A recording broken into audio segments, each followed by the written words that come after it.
Martin, aimer ses ennemis, concrètement, ça se manifeste comment, ça? C'est quoi exactement? Parce que même les gens qui ont répondu au Vox Pop avaient peut-être une définition différente d'une personne à l'autre de c'est quoi aimer son ennemi. Puis moi, je vais te donner une définition hyper simple. Tu vas peut-être trouver ça trop simple, mais je dirais que aimer son ennemi, c'est de faire le pas de plus que ça me tente pas de faire. Pas pire, ça. Parce que on pardonne, c'est une étape, mais c'est quoi le pas de plus que j'ai pas le goût de faire? Puis là, je demande pas aux gens de faire 50 pas. Puis il faut respecter le contexte. Chaque cas est différent. Il y a des gens qui ont été blessés énormément. On parle d'abus, on parle de toutes sortes de péchés, de quelqu'un qui a tué un enfant. Comment est-ce que je peux aimer? Je dis pas de faire 50 pas, de cuisiner pour la personne, d'aller faire son ménage. Puis non, faire juste le pas de plus qui me tente pas de faire.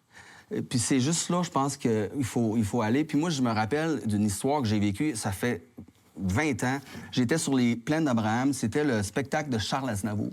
J'étais avec mes parents, avec mon épouse. Et là, il y avait beaucoup de personnes, puis on était tous assis. Mais il y avait 3 personnes debout, en avant, juste là, en avant de nous, comme ça, puis qui regardaient le show debout. Et là, à un moment donné, les gens à l'arrière, ils disaient, ben voyons, qu'est-ce que vous faites? Asseyez-vous. Et là, ça commençait à grogner. Puis là, à un moment donné, je me suis dit, coudonc, ils vont-tu se battre? T'sais, il y avait des personnes âgées, des messieurs de 60, 70 ans. T'es pompé, là. Puis même moi, à un moment donné, je commençais à dire, mais non, vous êtes donc bien épais. Asseyez-vous, ça n'a pas d'allure. Et là, il y a du monde qui leur lançait de l'eau. Puis là, c'était... Puis là, à un moment donné, à travers tout ça, cette chicane-là, il y a une dame qui se lève. Elle va les voir. Elle dit, je vais vous prêter ma couverte. Elle installe la couverte à terre. Elle leur dit, tiens, vous pouvez vous asseoir. J'ai pas entendu ce qu'ils se sont dit, hein, les 3 ensemble, mais sûrement qu'ils se sont regardés puis ils ont dit, ben, on n'a pas bien le choix. Ça leur a scié 2 jambes, comme on dit. Ils se sont assis. Mais vois-tu, cette femme-là a fait le pas de plus que personne, ça y tentait de faire. Alors moi, c'est comme ça un peu que je décris c'est quoi aimer ses ennemis.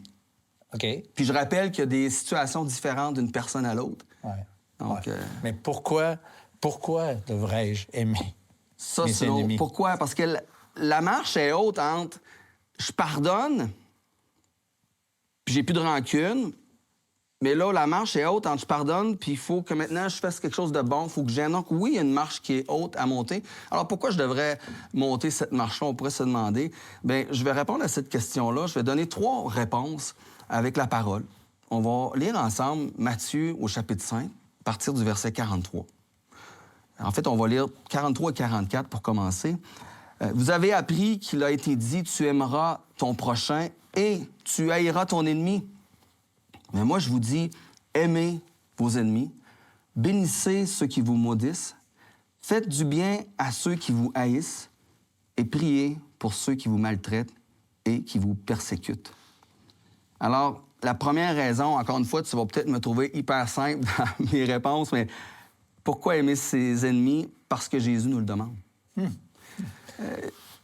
C'est même un commandement du Seigneur Jésus.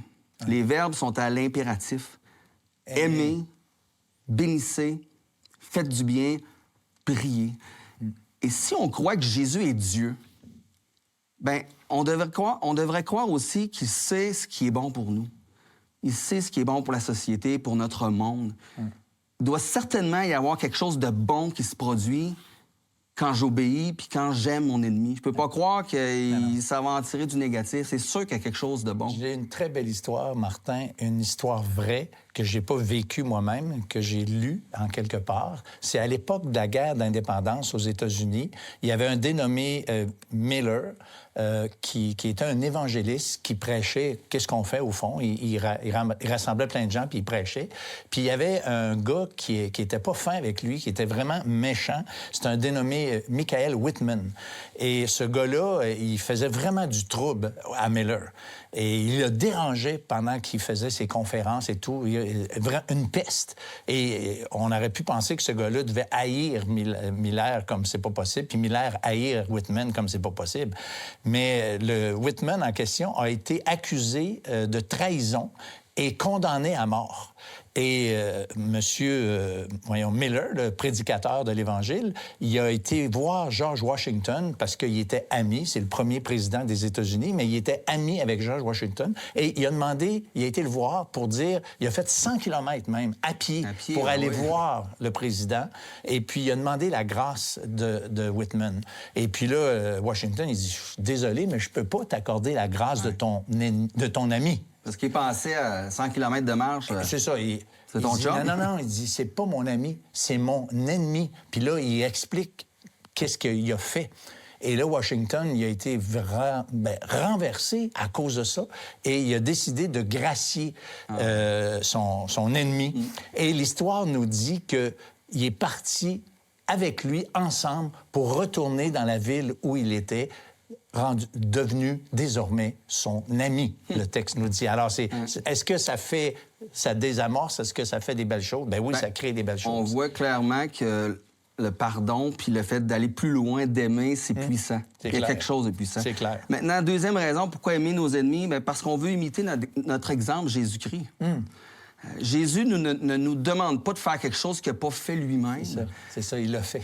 Jésus, juste avant d'être crucifié, il y a eu le dernier repas avec ses disciples, une scène où il lave les pieds de ses disciples. Il veut leur montrer un exemple de serviteur. Puis il a lavé les pieds de ses disciples, même de Judas. Ah, Judas qui allait le trahir. Mais vendre. Jésus le savait. Mais il a fait ce geste-là d'amour quand même envers Judas. Puis à la croix aussi, Jésus, quand il était sur son chemin vers la croix, on a ri de lui, on a arraché sa barbe, on a craché dessus, on l'a déshabillé, on l'a humilié. Puis qu'est-ce que Jésus fait à la croix? Il dit, Père, pardonne-leur. Alors Jésus, il a réussi, il a fait ce pardon-là, mais il a fait plus que ça, il les a aimés. C'est ce qu'il nous demande, il l'a fait. Il l'a fait, exactement. Bon. Puis la troisième raison, pourquoi aimer nos ennemis? Bien, simplement parce que c'est les standards de Dieu. C'est ce que Dieu nous demande. On va continuer de lire notre texte dans Matthieu au chapitre 5, verset 45. Parce qu'il explique, Jésus dit, « Aimez vos ennemis afin que vous soyez fils de votre Père qui est dans les cieux, car il fait lever son soleil sur les méchants et sur les bons, et il fait pleuvoir sur les justes et sur les injustes. Si vous aimez ceux qui vous aiment, quelle récompense méritez-vous? Les publicains n'agissent-ils pas de même? Et si vous saluez seulement vos frères, que faites-vous d'extraordinaire? Les païens n'agissent-ils pas de même?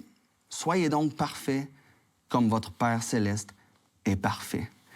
Tu connais l'expression la pomme n'est pas tombée trop loin de l'arbre. Hein? Tel père, tel fils. Donc, on doit ressembler à quelque part à nos parents d'une certaine manière. Mais tous ceux qui se disent enfants de Dieu devraient imiter Dieu. Dieu est bon envers les justes et les injustes, envers les bons et les méchants. Bien, si on se dit enfant de Dieu, on devrait imiter Dieu puis faire de même. C'est son standard de faire le bien puis de lui ressembler. Mais on se rend compte qu'on n'atteint pas les standards de Dieu parce que notre cœur est mauvais. Notre cœur est pécheur. Mais je suis content, moi, que Dieu a aimé ses ennemis. Parce qu'avant d'être son enfant, j'étais son ennemi, selon ce que la parole nous dit. C'est clair. Bien, écoutez, je pense que Martin, tu n'es pas le seul à déclarer que tu étais son ennemi. Je peux le dire aussi. Et l'apôtre Paul parle qu'on était ennemis de Dieu par nos pensées et nos mauvaises actions. Alors, chacun d'entre nous, fondamentalement, on a besoin d'être réconcilié avec Dieu parce que, oui, nous sommes ses ennemis parce que Dieu, lui, est un Dieu saint, parfait, et nous, on s'est rebellés contre celui qui nous a créés. Alors Dieu, dans sa bonté, il nous aime et il veut être réconcilié. Il veut que nous soyons, en fait, réconciliés avec lui. Et pour que ça puisse fonctionner, Christ, sur la croix, la Bible dit qu'il a subi la colère de Dieu pour nos péchés, pour notre culpabilité. Et lui, dans sa bonté, il nous dit qu'en échange de notre foi, en échange de notre confiance dans ce qu'il a accompli sur la croix, eh bien, il va pardonner nos péchés et on va être réconciliés, un peu comme nos deux messieurs que j'ai racontés tantôt. Désormais, on va marcher ensemble avec lui. Lui, il n'y avait pas de problème. Nous, on avait un problème de rébellion. Si on se repent, si on implore son pardon, Dieu va nous accueillir. C'est sa promesse, c'est ce qu'il veut faire avec chacun d'entre nous et c'est pourquoi l'heure de la bonne nouvelle existe, parce qu'il y a un message d'amour formidable et on peut être réconcilié avec Dieu.